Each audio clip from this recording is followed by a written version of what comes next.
selamat datang di Bincang Asik Tanpa Mengusik. Kali ini kita akan membahas sesuatu yang lebih menarik nih teman-teman. Tentunya dengan orang yang gak kalah menarik. Pembahasan kita kali ini yaitu tentang kesehatan mental generasi Z nih.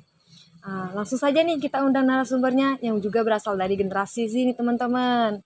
Langsung saja kita sambut Salsa. Hai. Hai Salsa. Ya. Gimana nih kabarnya? Alhamdulillah baik sih. Syukur deh ya. Ya. Hari ini kita tuh akan ngebahas tentang kesehatan mental generasi Z nih Sal. Menurut kamu generasi Z itu apa sih? Setahu aku generasi Z ini adalah generasi yang lahir pada tahun 1995 sampai sekarang. Yang berarti kita ini termasuk ke dalam generasi Z. Dan generasi Z juga disebut sebagai generasi yang modern karena udah mulai bergantung pada teknologi dan sosial media gitu.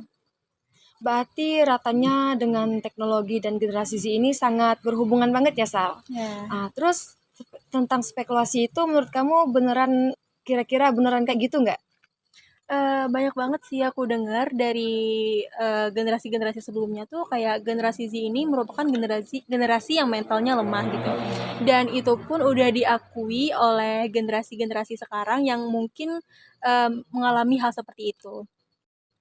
Dan sebenarnya ada benernya juga sih dikarenakan sekarang udah banyak muncul persaingan-persaingan yang lebih dari generasi sebelumnya. Apalagi generasi kita ini selalu ingin mendapatkan hasil yang instan tanpa ingin melakukan usaha. Dan sebenarnya ada benernya juga, tetapi ada kok orang-orang yang masih mau berusaha untuk mendapatkan hasil yang terbaik. Contohnya tuh kayak aku pernah lihat berita di seorang pelajar yang bisa tembus ke universitas di luar negeri dan bahkan ditolak di universitas di negaranya sendiri yaitu Indonesia. Jadi menurut aku untuk spekulasi itu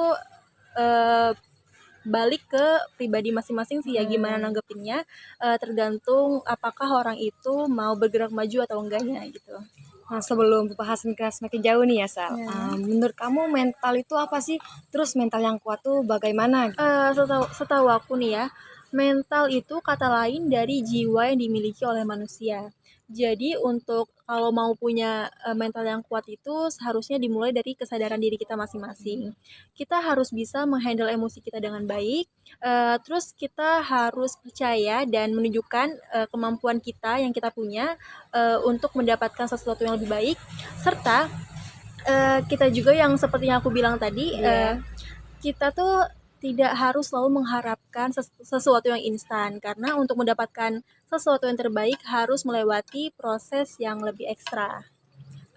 Terus sekarang nih hubungannya antara generasi Z dengan teknologi itu hubungannya tuh memang sangat erat. Terus berpengaruh nggak sih terhadap mental-mental anak muda sekarang?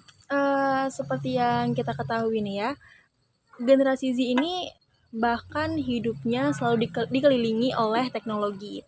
Jadi bukan hanya generasi Z sih sebenarnya, generasi-generasi sebelumnya tuh banyak banget yang udah mulai aktif di sosial media. Jadi kehidupan sekarang ini apa-apa bergantung pada sosial media, entah itu buat ngedapetin informasi ataupun nyurahin isi pendapat mereka ke sosial media gitu. Dan sebagai contohnya tuh aku tahu yang namanya di Twitter tuh ada kayak best Twitter gitu. Nah, di situ banyak banget orang-orang yang entah itu mencurahkan isi pikiran mereka, entah itu kayak berbagi cerita mereka ataupun nanyain saran, dan itu pun memacu pro kontra. Nggak sedikit aku nemuin komentar-komentar yang parah banget sih, kayaknya kalau aku jadi si sendernya ini bakal ngerasa kayak aduh sakit hati banget gitu. Padahal di apa yang udah dicurahin sama si sendernya itu kayak misalnya nih pendapatnya ataupun cerita nih, dan pasti akhirnya berujung no salty kayak gitu. Itu udah berarti si sender itu nggak mengharapkan judge dari orang lain.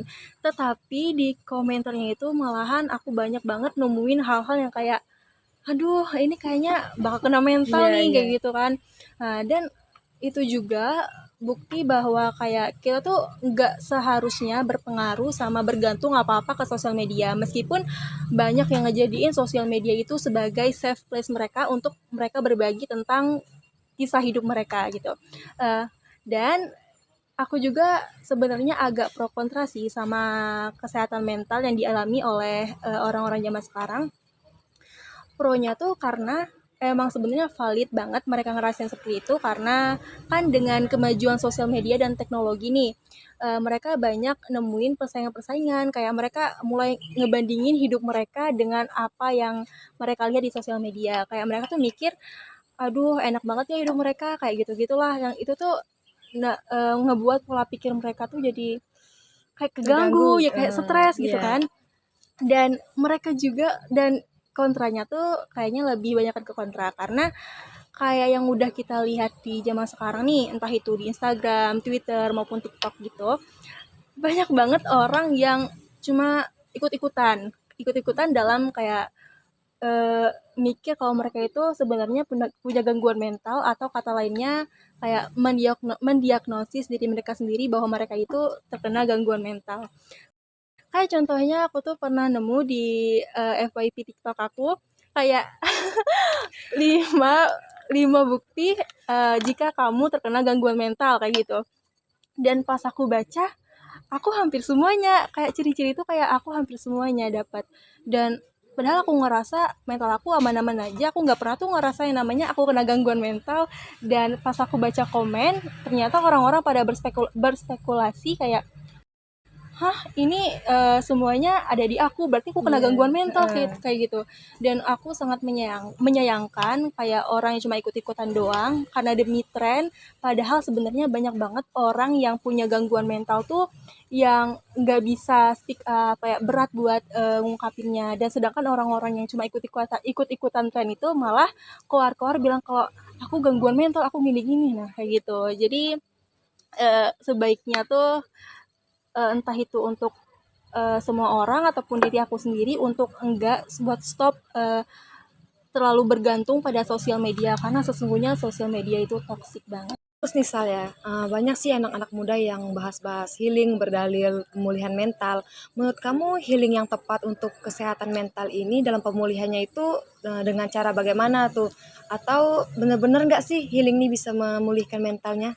Waduh, kalau bahas healing sih ya kayaknya bener-bener lagi hangat-hangat diperbincangkan nih sama orang-orang zaman sekarang. Bahkan eh, teman-teman aku, bahkan aku sendiri pun tahu kayak pernah nih nyobain namanya Mhm. healing.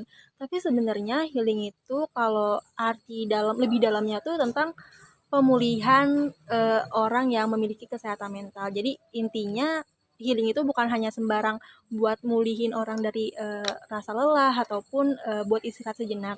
Tapi berdasarkan tren-tren ataupun yang kita tahu selama ini, healing itu kayak misalkan kita nih kayak capek gitu kan, capek abis ngelakuin sesuatu Jalan-jalan ataupun gitu kan? ya ataupun kayak ngerasa stres ataupun ngerasa emosi yang nggak bisa diutarain tuh kita healing. Healing tuh kayak mulihin biar kita bisa kembali fresh buat ngelakuin kegiatan abis itu selanjutnya.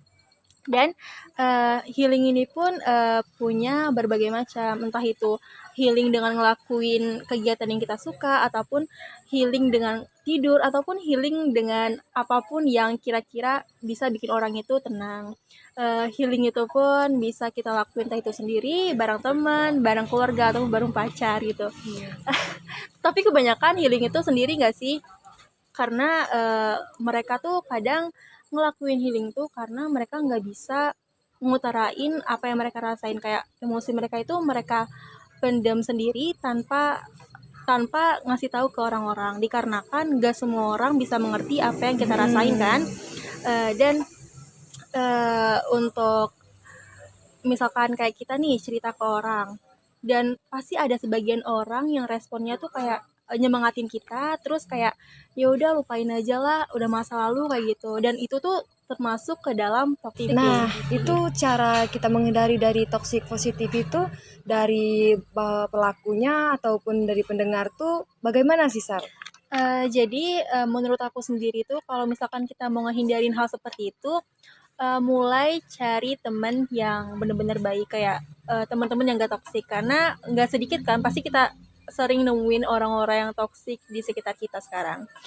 Dan kalaupun misalkan emang sekarang kita udah temenan sama yang orang yang toksik, ya udah jauhin aja pelan-pelan karena nggak ada ruginya kok. Malahan kita bakal terkena ruginya kalau misalkan kita terus-terusan bareng sama orang yang toksik. Dan kalau untuk jadi pendengar cerita orang lain tuh seharusnya kita nggak memihak orang tersebut, kayak walaupun mereka salah ya udah jangan disalahin, kayak mereka tuh kadang-kadang nggak butuh saran ataupun semangat, tapi mereka cuma butuh didengerin. Makanya tiap kali ada orang cerita sama aku selalu nanya, kamu pengennya dikasih saran atau pengen didengerin doang? Karena kan tiap orang kan beda-beda, Iya, kita benar juga benar. nggak bisa ngerti, maksudnya tanpa mereka bilang kita nggak bakal ngerti. Begitupun kalau kita nggak bilang sama orang, orang juga nggak bakal ngerti maunya kita. Jadi jangan pernah berpikiran bahwa semua orang bisa ngertiin kita, karena yang paling bisa ngertiin kita itu ya diri kita sendiri. Jadi kalau misalkan ada kejadian teman kalian ataupun teman aku sendiri yang cerita ke aku, ya udah kalau misalkan dia butuh didengerin, dengerin doang. Tapi jangan mentang-mentang dia pengennya didengerin, kita malah kayak ngerespon seakan-akan kita nggak peduli, kayak Mhm. slow respon ataupun kayak oh oh iya Menghilang kayak gitu gitu, kan? kayak gitu Heeh. doang. Dan itu malah nimbulin rasa males dari mereka, dan kayak mereka juga udah nggak mau, dianya juga gini kalau aku cerita sama dia kayak gitu. Dan kalau misalkan dia butuh semangat ataupun saran, ya udah walaupun bagi kita cerita dia itu salah, kelakuan dia salah, udah stop buat enggak, jangan nyalahin dia, jangan kayak mihak, udah kamu yang salah gini-gini, jangan. Karena kita nggak tahu apa yang mereka mau itu gimana, dan ya udah kalaupun dia udah cerita sama kita, berarti dia percaya sama kita, dan kita pun harus ngejaga kepercayaan mereka sama kita. Dan hal itu juga kita harus mengerti apa yang orang lain mau, kalaupun dia udah bilang apapun, dia udah bilang itu ke kita. Dan udah gitu doang. Wah, nggak terasa nih ya, Sal, semakin siang pembahasan kita tuh semakin banyak nih ya. Terima kasih ya sudah mau datang ke sini. Oke, terima kasih juga karena udah kasih kesempatan buat aku untuk gabung ke sini. Sampai jumpa. Dadah.